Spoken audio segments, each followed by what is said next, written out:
As I ask the question, are you happy? As I suggest to just be happy. There was a question that I would get oftentimes as I've been scaling through my career over the last 20 plus years. I mentioned over a few weeks, I'm 48 years old now. Got a little gray, a little wisdom. I'm not sure if we got any gray people out there starting to go gray, all the way gray, right? But we're seasoned, right? Over the seasons of my life, I've been in and out of different communities, different countries, on different planes, subways, trains, cars, taxis, Ubers, Lyfts, whatever. And I've been asked this certain question. And it took me a long time to fight back the frustration of what was behind the question. The question being, what do you do? Sometimes people would say, what do you do, with a smile on their face? And sometimes people would say, what do you do, with a different type of energy? I'm not sure if you've ever been asked this question, but I can tell you this. We can go so many different directions in regards to this question today. Like, what do you do when society's picking sides, right and left, black and white? When there's all the shades of others in between, watching this perpetual battle go back and forth, what do you do? What do you do when your friends aren't necessarily trying to see what's going on because their vision is clouded by what they see going on? Looting, rioting, challenges. What do you do? What do you do when your children don't go the direction that you would hope that they would go? Say the things that you would hope that they would say. Act as though they represent you in the family bloodline when they're out in the street. What do you do?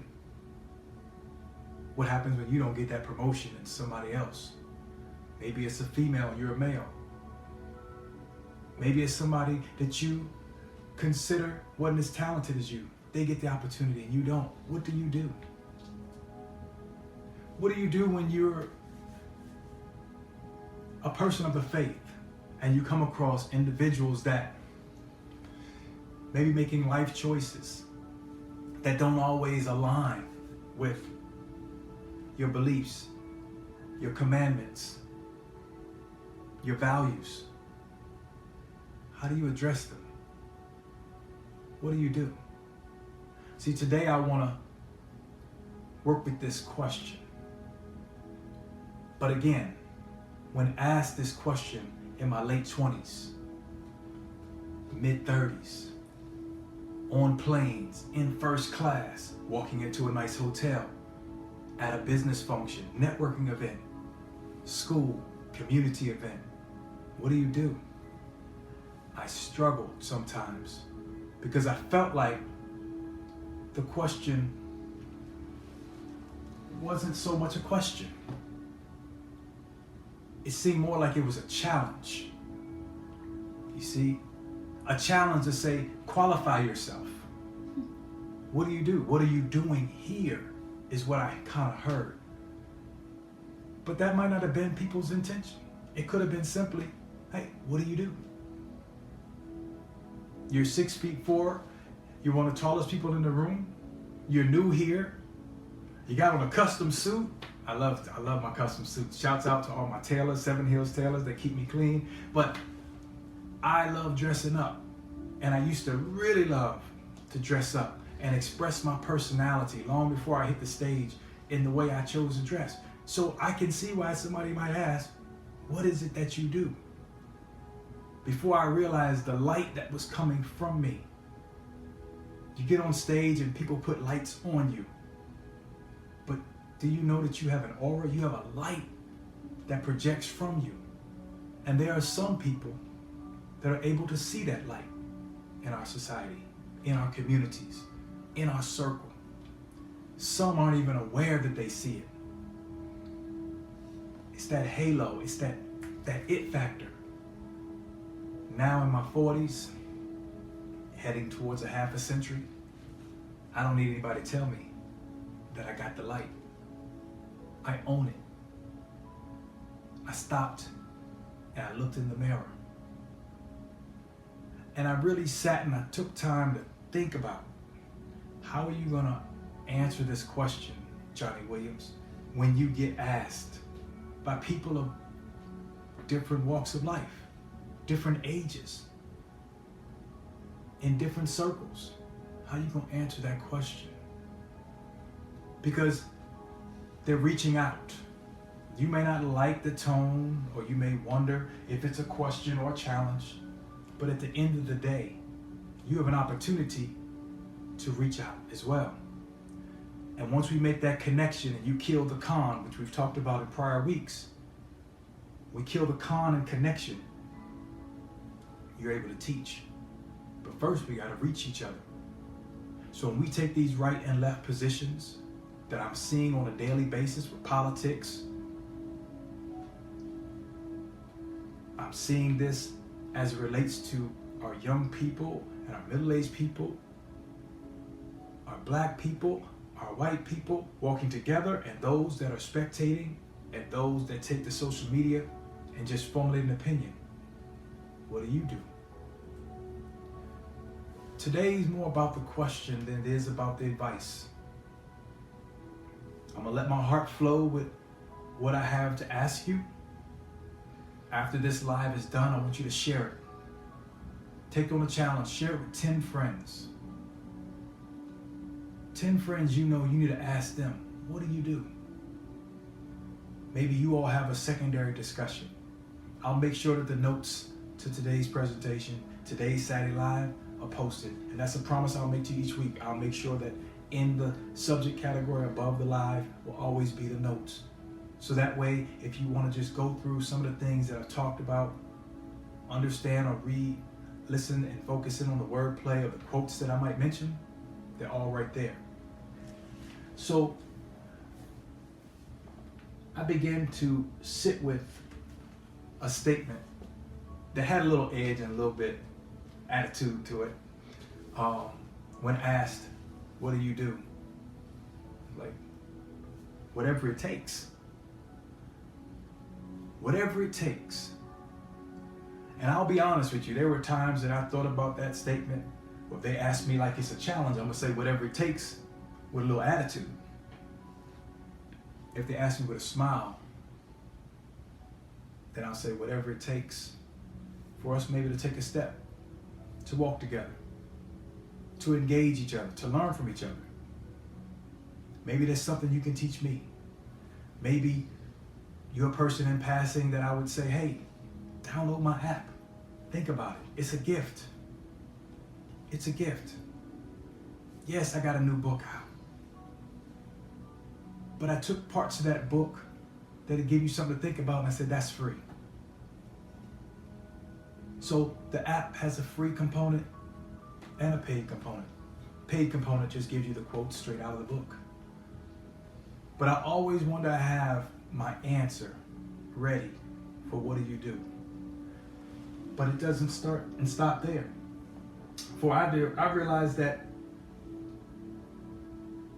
I had first considered who was asking me this question. Who's asked you that question? I've had different people asking me that question because I've seen so many people as a public speaker. In my life, I've had 2 jobs, 4 years and 4 years. From 19 to 23, I had a job in the Maryland area that took care of my college expenses and things of that nature. My brother and I both worked together there. He went on to Georgetown, onto the MBA, and there with my career, working alongside him. We traveled the world, we did what we were gonna do. About 4 years ago, I worked 4 years with the Four Seasons. I wanted to study how people engage at the corporate level before I transitioned from my work with young people to talking to adults who were going through the different seasons of their life. I found a lot of people that worked with me, that had questions, that had ideas, that had goals and had dreams, but they were working that 9 to 5. But they had these big dreams. they would say, what should I do? They knew I was a speaker. They knew I talked to folks outside of the job. I still maintain my speaking career. And I would ask them to ask themselves, do you do enough? Do you do enough? Or whatever it is you do. Do you smile enough? Do you hug enough? Do you love enough? Do you think enough? Then we move right on to, how do you sharpen your pencil? How do you sharpen your mental pencil? I tell people all the time, stay sharp. Sounds cliche. But no matter what you want to do with your life, you need to stay sharp. Rather than sit back and wait for social distancing to go away, people in my industry of speaking have to sharpen themselves. We got to get in front of the camera. Those of us that are used to having tens to hundreds, sometimes thousands of people in front of us are now sitting in a room by ourselves, maybe with a few loved ones, and we're talking to a screen and have to feel that natural connection with you that's looking at me right now. So I decided, as I practice the shift, as I continue to sharpen my speaking potential, I wanted someone to benefit, just like offering the free app, the free thoughts coming to you daily. I wanted to make sure that as I work out the kinks and I stay in alignment with what I'm here to do with my life, encourage and push people to think and think critically and think maybe differently. How about I take this ride with my Facebook family? And each week, hopefully you see a little bit more comfort in my ability to engage you through this camera. The notes are now available. The links that I'll provide will be available. I have different members in the Thought Tribe community that are teaching me different ways to engage different aspects of media into the lives. That's coming soon. I still got to work on that. But shouts out to them. So we still have all these questions, but one of which I would like to say is this. Do you make enough doing what you do currently? Do you make enough doing what you do currently? And if not, what are you going to do about it? Last question before I leave you with an analogy. Do you love what you do? Do you love what you do? I love doing what I'm doing right now. I would love it more if you all were here. Maybe it'd be too many of you. I'm not sure how many watch this video. We've been doing pretty well with our videos. Thanks to you all sharing it and hosting lives, watch parties and things like that. But I love the engagement of people being right in front of me. I can see your eyes. I can feel your energy. As you see my light, I can see your light. I can see when light bulb moments go off in the crowd. It's the weirdest thing. It's hard to explain to people that I can actually see light bulbs go off. When I engage people and pull somebody out of the crowd or out of their seat to engage and help me with the example for the group. And I have to decide from 90% of the hands going up to say, I want to participate, Mr. Williams. How do I choose? Over thousands of presentations that I've done, I choose the person who the light goes on around. It's undeniable. I try and look, I try and scan. I already know who it is. I go to that person and I choose that person and the magic happens. The unscripted magic happens. And without fail, before I leave, the event organizers or someone in that group comes to me and said, how did you know to pick that person for that example? This was going on in their life. That was the person in the group that's always cynical, always negative. How did you break through to that person? I don't know. It's what I do. It's who I am. So, as I conclude with this week, I want to share something with you that my father shared with me. A simple analogy that I just expounded upon. He said, son, no matter what you do in your life, no matter what you do with your life, pick a lane. Pick a lane and commit to it. Pick a lane that you love. But he would always say, pick a lane, then stay in your lane. So to honor Pops, I'm gonna share with you 5 lanes as we walk out this message this week. You see, I've come across folks in the race of life that when the starter pistol of the morning goes off, on your mark, get set, good morning, some people are standing stuck. And there's no problem with that. There's no problem being caught in thought. But some are just stuck. But then there's that person who hears that good morning pistol and they just start walking. Now see, if the person standing stuck looks at their life in comparison to somebody walking, then it looks as if they're not making progress in comparison to another. The person who's walking is looking at the person that's standing and say, I'm moving much faster than this person. Until they look to the right. And in lane number 3, that person started jogging. Oh, they're jogging. And they can sustain this pace for quite a while. Certain journeys, objectives, career paths require that we maintain a pace. We can't stand stuck and accomplish it. Walking might not get us there on time, so it requires a different pace. Now they look down upon the left lanes. I'm beating the walker, and I'm definitely leaving the person standing stuck way behind, not knowing what they do and what they're here to do with their life. But when they look to their right, oh, that person heard the starter pistol. Good morning was their reason to take off running, a flat out sprint, just going, just running. Like they're trying to win the Olympic race of life. These are folks that might be in the field of entertainment, politics, sports. They're trying to make a name for themselves very early in life. There's a rapid pace. Their opportunity is very time sensitive. So they're sprinting. So of course, when they look to the left, they're outpacing the jogger. They're leaving way behind the person walking. And they wonder what's wrong with the person that's standing stuck. Now, there's 5 lanes. You would think I've scaled through what everybody could do. But in lane number 5 is the person who woke up in the morning ready to sprint as well. But every 10 feet, every 10 yards, every 7 or 8 meters, there's a hurdle to jump. There's a hurdle to jump. And there's a hurdle to jump.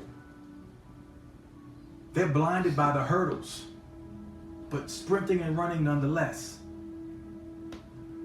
And I want to leave you with this analogy. Always want to give you something to think about. When they look to their left, they see someone sprinting, and they say to themselves, and they say to the community, oh, how much faster would I be able to run if I didn't have to jump these hurdles? You barely beat me and I'm jumping these hurdles. They look at the walker and they're like, you got an easy walk. They look at the jogger and you have nothing in your way. Maybe they can relate a little bit to the person standing stuck, because all they see are the obstacles. But what they sometimes fail to see is the fact that they've jumped them. Many of us are in the lane with the hurdles. My community, me as a black man, I have hurdles. But instead of complaining about the hurdles, I look back now at the journey and all the questions of what do you do? And I say, thank you. Now I know all the things that cannot stop me. Now I know how many life challenges I've already gotten past that are preparing me to be a speaker and help others of all nations and stations get over hurdles that might make them stop and stand in place. So pick your lane. figure out what it is that you're going to do going forward from this point in time with society as it is. 1 second we're worried about breathing the wrong virus.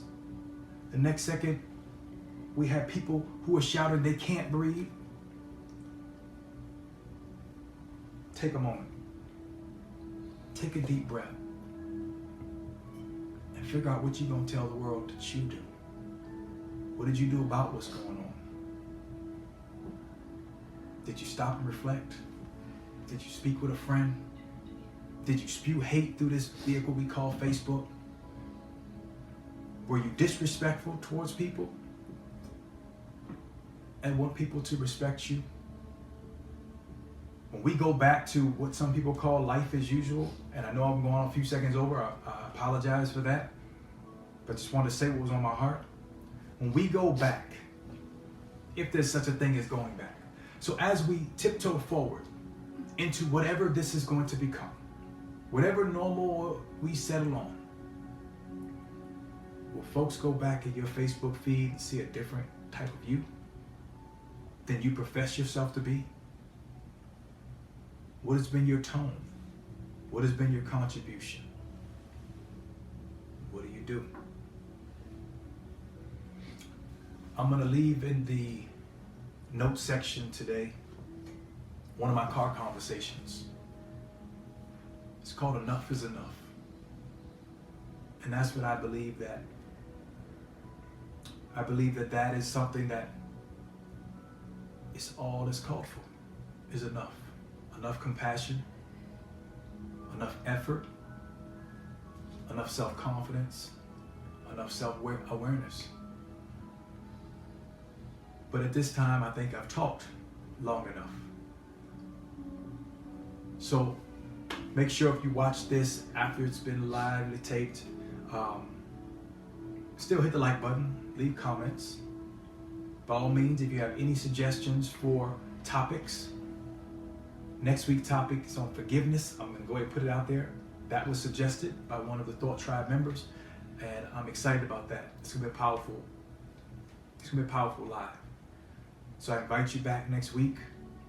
But if you ever have any questions for me, you want to stay in touch with us offline, thoughttribe@mail.com. Thoughttribe@mail.com.